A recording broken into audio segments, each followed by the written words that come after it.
Hello everyone, welcome to Mr. G Finance. இன்னைக்கு நம்ம இந்த வீடியோல என்ன பார்க்கறோம்னு பாத்தீங்கன்னா நம்ம குரோ ஆப்ல உங்களோட IPO ஷேர்ஸ் வந்து எப்படி செல் பண்றது அப்படினு சொல்லி தான் பார்க்கறோம்.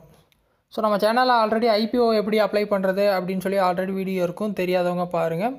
சோ நீங்க IPO அப்ளை பண்ணிட்டீங்க, உங்க அலாட்மென்ட் வந்துருச்சு. ஷேர்ஸ் பாத்தீங்கன்னா உங்களுக்கு எங்க வரும்னு பாத்தீங்கன்னா அலாட்மென்ட் ஆனதுக்கு பின்னாடி ஸ்டாக்ஸ்ல ஹோம் பேஜ்ல எக்ஸ்ப்ளோர்ல இருப்பீங்க. மேலே பார்த்தீங்கன்னா எக்ஸ்ப்ளோர் இருக்கும். ஹோல்டிங்ஸ் போனீங்க அப்படின்னா இந்த ஹோல்டிங்ஸில் தான் நீங்கள் ஐபிஓவில் உங்களுக்கு கிடைச்ச ஷேர் எல்லாமே இங்கே தான் வந்து விழுகும். ஓகேவா? ஸோ இந்த இடத்துல தான் உங்களுக்கு ஷோ ஆகும். இன்கேஸ் உங்களுக்கு அலாட்மெண்ட் ஆயிடுச்சு அப்படின்னாலே உங்கள் ஷேர்ஸ் வந்து இங்கே தான் ஷோ ஆகும். எனக்கு அலாட்மெண்ட் கொடுத்துட்டாங்கன்னா 10 மணிக்கு ஷேர்ஸ் வந்து இங்கே டிஸ்பிளே ஆகுமா? செல் பண்ணுறது ரொம்ப சிம்பிள் தான். ரெகுலராக நீங்கள் எப்படி ஷேரை செல் பண்ணுவீங்களோ அதே மெத்தட் தான். ஏன்னா உங்களுக்கு அலாட்மெண்ட் ஆயிடுச்சுனாலே ஹோல்டிங்ஸில் தான் ஆட் ஆக போகுது, வேறு எங்கேயுமே அந்த ஸ்டாக் போக போகிறதில்ல.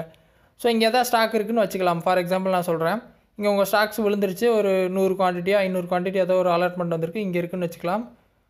ஸோ அந்த கம்பெனியோட பேர் இங்கே வந்து இந்த லிஸ்ட்டில் இருக்கும். நான் எக்ஸாம்பிளுக்கு இன்ஃபிபீம்னு எனக்கு ஒரு ஷேர் இருக்குது, அதுதான் ஐபிஓவில் எனக்கு வந்திருக்குன்னு வச்சுக்கலாம். அதை வந்து நான் அப்படி கிளிக் பண்ணுறேன். By and sell காட்டுதா? செல் கொடுக்க போகிறீங்க. செல் கொடுத்துட்டு எத்தனை குவான்டிட்டி, ஃபுல் குவான்டிட்டி ஒரு 200 குவான்டிட்டி இருக்குன்னா 200 ஃபுல்லாக அடிச்சிருங்க. எவ்வளோ செல் பண்ணுமோ அந்த குவான்டிட்டி அடிச்சிருங்க. சரியா? குவான்டிட்டி அடிச்சுட்டு ப்ரைஸ் பார்த்தீங்கன்னா மார்க்கெட்லேயே விட்டுருங்க. மார்க்கெட்டில் என்ன ப்ரைஸில் போயிட்டுருக்கோ அதுக்கு டக்குன்னு செல் ஆயிரும். ஸோ அட் மார்க்கெட்டில் விட்டுட்டு கீழே பார்த்தீங்கன்னா செல் இருக்கும், கொடுத்தீங்க அப்படின்னா செல் ஆயிரும். ஸோ ரொம்ப சிம்பிளான விஷயந்தான். நீங்கள் நார்மலாக எப்படி ஒரு ஸ்டாக்கை பை பண்ணி செல் பண்ணுவீங்களோ அதே மெத்தட் தான் ஐபிஓக்கும். ஓகேவா?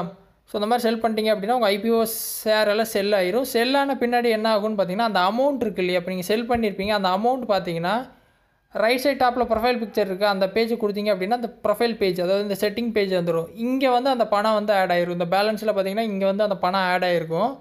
ஓகேவா? இந்த பணத்தை கீழே நீங்கள் வித்ரா கொடுத்து வித்ரா பண்ணீங்க அப்படின்னா உங்கள் பேங்க் அக்கௌண்ட்டுக்கு வந்துடும். ஸோ இந்த மாதிரி தான் பார்த்தீங்கன்னா நீங்கள் ஐபிஓவில் ஏதாவது ஷேர் வாங்கி ப்ராஃபிட் இருந்துச்சுன்னா உடனே சேல் பண்ணி வெளியே எடுத்துக்கலாம். சரியா?